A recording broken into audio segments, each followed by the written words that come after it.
Let's bring in Mick. Lotions and potions. Lotions, a lot of lotions, baby. What's going on, Mick? I think she might have been trying to chat you up, Gabe. She's chatting. I think so. Mate. Yeah, I think so. Yeah. I went out with a customs agent before. Maybe they have a thing for me. Maybe it's some sort of. Yeah, they like to frisk you. He looks like a guy that's bringing some. Hey, what do you got there, sir? Hey. All right, so 12-9 for the Edmonton Elks. Mick Aussie does videos for the Edmonton Elks, and obviously he's decked out in the Elk gear.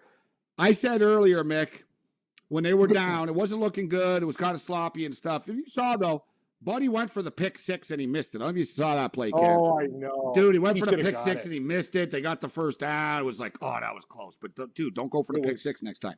So their defense, they've had some tackling issues, Edmonton. But like I told Cam earlier, Mick, this football team gets better as games goes on. They were down 31-10 against Montreal. They came back. They were down against Hamilton. They've come back. They've shown a lot of fight and resiliency. And quite frankly, they're starting to dial it up right now and look like the better football team as this game goes on. Too bad they missed the extra point, 12-9 at the half. What do you think about the second half, Mick? Oh, first of all, I was driving home and I was listening on the radio. It's not as good as TV, but it's quite fun listening on the radio. It reminds me of back home. Yeah, Ched. Yeah, Ched. Good old Ched. I love Ched. CHED. Ched Radio. Home of the Elks and the Edmonton Oilers. Home of the Oilers and Elks. Now they're good guys. Love Ched.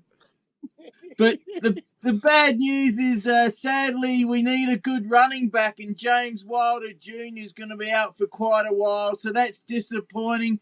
But I'm with McGuinness. I like the under, the 48.5. I'm not sure what you guys are on, but I'd be pretty surprised if both of these teams score highly, maybe some turnovers and touchdowns on defense or something. But I'm confident the Elks can get it done. I am. And I really hope so, because we definitely need that first win at home next week, again against the Redback Spiders, the RedBlacks. All right, so for the record, the halftime total right now is 45.5. Before the game, it was 48.5. Me and Cam were talking, Mick, 2 missed field goals that should have been made by the Ottawa RedBlack Lewis Ward kicker. And then Castillo just missed an extra point after making a 52-yarder, just like we always talk about these CFL guys. They'll make a 52-yarder, and then they'll miss the chip shot. So, Buddy misses. There really should be 29 points on the board right now. It should be 19-10. It isn't. It's 12-9. Fine. I think, Cam, personally, that things are going to open up here. Edmonton's offense is going to start clicking a little bit more. They had horrible field position. They were pinned deep in their territory most of this football game. They start the second half getting to football. I think Edmonton get the ball, move down the field, score a touchdown, and things open up. A lot of these, 60% of the games in the CFL this year, guys, have gone over the number. And a lot of them, Cam, how many times have I said, don't worry about it, it'll open up. Don't worry about it, it'll open up. These CFL games, bro, they open up in the second half. This is going to open up in the second half, I believe. Edmonton, as you said, is a notorious second-half team. They had the biggest comeback of the year against the Montreal Alouettes. If we do not remember that collapse, they've always been better. That second-last drive that they had, as we watched, they marched down the field. They made a lot of plays there. It looks like Cornelius is starting to figure it out. Edmonton live, plus 4.5. And the 45.5, I think, could get there, too. I agree. We're on the Elks, Mick. Let's go. Let's go, Elks. They're a better road team than they are home team, too, right? They've won their games on the road. Look, they won their 2 games on the East. They beat Montreal. They beat Hamilton. Now they can knock off Ottawa. What about last week, your buddy from the Bills, Duke Williams, did you see? He did a touchdown. It was right in front of where I was, and he sat in the chairs and had something to eat and drink. Doing nachos. It was funny. For the nachos. Yeah. I like, what was it? I don't know. I watched so many games. Who was it that tried to do the Lambo? Somebody tried to do like the leap into the stands, and I think it was Montreal and Winnipeg. Was it Winnipeg and Montreal? Did you see that, Mick? Yeah, Montreal scored, Cam. He tried to jump in the stands and do the Lambo leap, and the Bomber fans threw him back.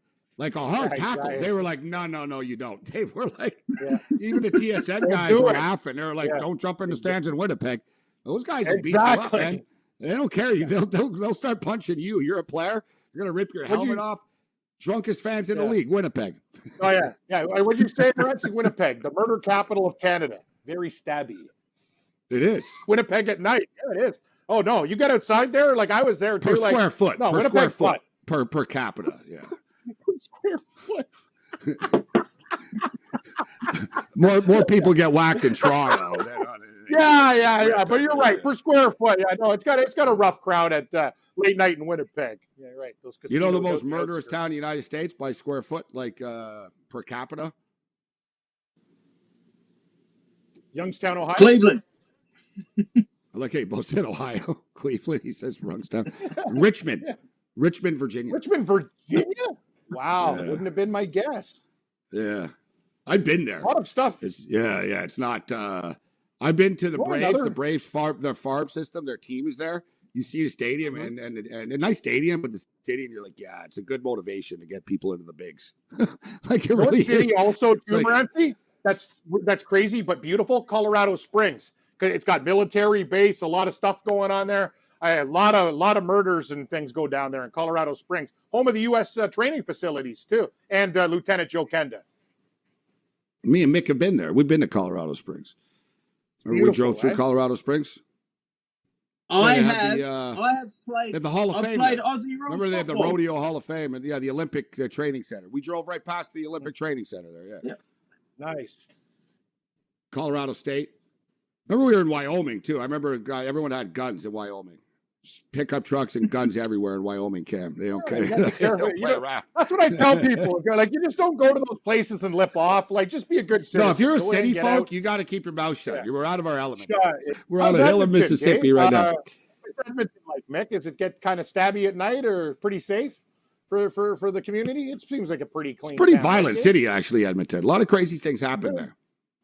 Oh, it's like any city. It's got its rough area, but honestly, back, I think there's more losers back in Australia, to be honest. I really do. My mate said the same thing. There's feral, bogan idiots everywhere, a certain percentage of the population. But yeah, there's a couple of little rough areas with the crackheads. But, it's a bad problem, the crack and the crystal meth here and in Australia as well. So don't think Australia is all fantastic and beaches and everything. They got the problems down there with the crystal meth and crap. It's terrible. Australia could be rough. And they got big snakes there, too. A lot of predators, animals that could kill you. Take the human and animal into effect. Man, Gabe, they had a picture from Australia. Did you see that snake? It was the biggest thing I've ever seen. It tipped the car. It was huge. I saw a video the other day of a kangaroo that just blatantly attacked a dude too. Some guy was just jogging in the woods. Yeah. Some kangaroo literally started boxing him. This guy got into a boxing match with a kangaroo. The kangaroo's going down, kept popping back up and coming at him. Then another one came and stuff. It's like, man, like you said, Mick, people are like, oh, aren't they cute and stuff? It's like, no, they're going to kangaroo gang. All right, so Mick Aussie with us. All right, we got the lion gear on. We busted out the bucket hat here for you, Mick. It's looking pretty good, actually. I haven't worn it much outside because it's black. It's too hot. It's going to be a better bucket hat for the rain, Cam. I'm looking forward to sort of rainy season. That's when I'm going to bust this thing out. Let's go. BC Lions, Saskatchewan Rough Riders, the melon heads, as you call them. What do you think about the game, Mick? Who you got?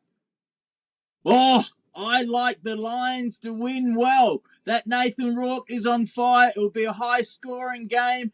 And those watermelon heads, they will be taking them off and smashing them on the ground like I did last week for the Elks show. Oh, the Lions, they're looking good. Riders aren't that good. Elks win tonight. Elks win next week against Ottawa RedBlacks, and we can challenge for that crossover. So 2 very important games for the Elks and also for the Watermelon Head Riders. I do like the Lions, and I think you will as well. It was 5.5. I thought the line was too high, to be honest with you. It's a very difficult spot for them. They played at Calgary last week on Saturday night. It was a dramatic game. It was a physical game. It was a long game. They got pretty beat up. Now it's a short week. They played Saturday night. Now they're playing Friday night. They just beat Saskatchewan for the first time in 9 tries. So they had lost 8 straight times to the Rough Riders, and they beat them earlier this year. I think Cody Fajardo is. He's not as good as he was a couple of years ago. He's definitely starting to He's lose. been his step. beaten up a lot. He's got a lot of Yeah, injuries. He's not man. 100%. Yeah, he's not 100%. This guy, but they put up what 33 last week, 38, whatever it was against Edmonton. They got to the 30s last week.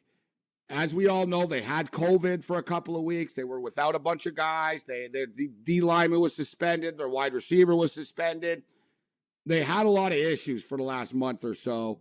This is a big football game for them tonight for the Rider standings, like critical game for them. Yep. I think the Lions escape, but I'm not willing to lay the 3.5. And look, I'm a BC guy here, but yeah, I think it comes down to the wire. Me and Cam said earlier, 28-27 BC. BC escape with a last-second field goal again type thing. That's exactly how I feel the game goes. What do you think? Yeah. Nick? Final score prediction. Yeah, What do you think the score is? No, you're right. I think take them on the money line. The Riders will be tough. But just remember, the Riders only beat the Elks in the last 2 or 3 minutes. The Elks were right with them. So I don't think the Riders are as good as they think they are. And I don't really think they're that good, to be honest. Lions will win. I really believe that. And then in the big game, well, looking there, the Tiger Cats, Alouettes, anyone could win that one. But I really think the Stampeders to beat the Argos is a very good bet. The Argos have lost Andrew Harris for maybe the season. Although he can take some of those pills or injections like he has before, and he might be back sooner. But I like the Stampeders. They're a good team, the Stamps. They've been a bit unlucky. I hate to say it, but their record could be better than what it is. Stamps to win well against the Argos. I really think so. I agree with his pick there, Cam. I think the Stamps will beat the Argos. Trying to get to the game with Visine Vince. We've been talking about it. I agree. Calgary, for some reason, too. I remember when we went to the game. Remember that time where were you there, Gabe, when Ricky Ray broke his leg? I think you were at the game with me. Yeah, so it was me and you and I think a couple other guys there. I don't know what it is about Calgary. They actually play well in Toronto. It's like one of the things, like that West-East thing. Yeah, that was the day we had the big barbecue at my place, my condo. Yes. That's the night Clam Chowder drank your Pepsi. Yeah, he drank a lot of Pepsi. Well, not just one, many Pepsis. And he went missing. Cried his way into getting your Argo Grey Cup ring. Remember, you had the ring. Yeah. And he goes, "Can I?" Yeah, he put the pressure on me. And finally, he really did. people are like, "Just give him the ring, man." I gave him the ring. I couldn't say no anymore. That guy's really You good. didn't mind Clam about Chowder's the ring, good. but you were mad about the Pepsi because after he goes, "I already gave you my effing ring, not a Pepsi." You're gone. Pepsi. Well, the thing was, I love Clam Chowder, and he took like one. 12 with him. It was like, no, that's the thing. I remember it was those like Pride Pepsis. They were on sale for 50 cents for the big can. I bought like 8 of them over to your house. Clam Chowder's going through them like tap water. Ding, ding, ding. I'm like, Chowder, no mine. And then I gave him the replica ring too. You're right. I'm a pretty nice guy that night. Touchdown. Hey, you were mad. You were mad. Touchdown, Edmonton Elks. They've taken the lead. What did I say a couple of minutes ago? They're going to get the ball to start the half, go down the field, and take the lead. Touchdown, Excellent. Elks. Fantastic. Don't miss the extra point this time, Castillo. Yeah, seriously. Okay, so yeah, that Hamilton Tiger Cat Alouette game is tough. I've been killing the CFL, but I swear to God, guys, if there is one team that I have a hard time with, it's the Montreal Alouettes. That game to me is a coin flip. That is a very the Montreal very are pretty good. They're just dumb. Like they really do stupid things. They do no, it's stuff. not like it's not a skill thing or a football thing with them.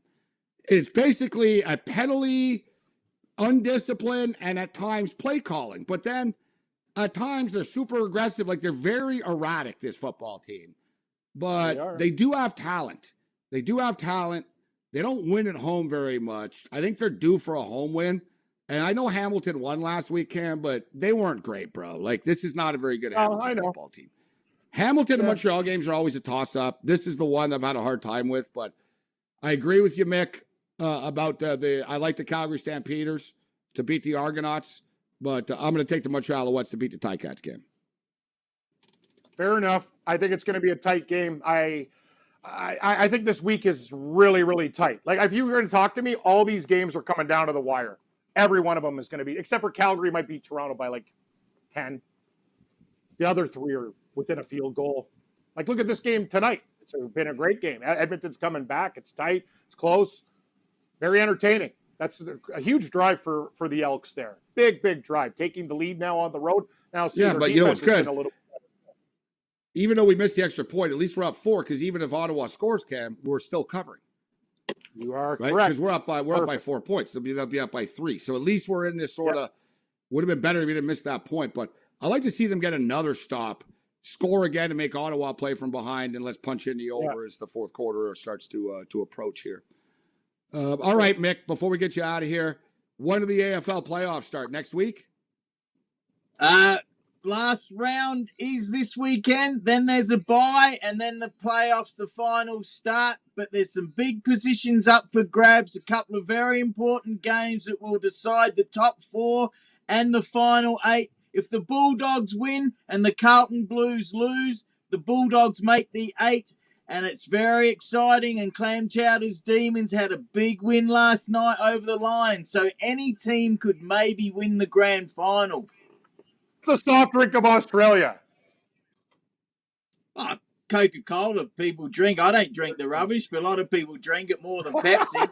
The Coca-Cola's the main one. But your Hungry Jacks, West Coast Eagles, they might finish bottom, mate. They might get the wooden spoon, we call it. It's called the wooden spoon when you finish bottom. But my best bets, here we go. Does each player take like a wooden spoon to the ass? That's what my mom used to do. Give me the wooden spoon when I was bad. That really would. Instead of relegation, that'd be great. In the stadium, a big ass spoon. Yeah. Fans get each player whack. Yeah. Have a nice off season. Exactly. Whack. Exactly. Whack. I love that idea. Excellent. I think it's for like spoon.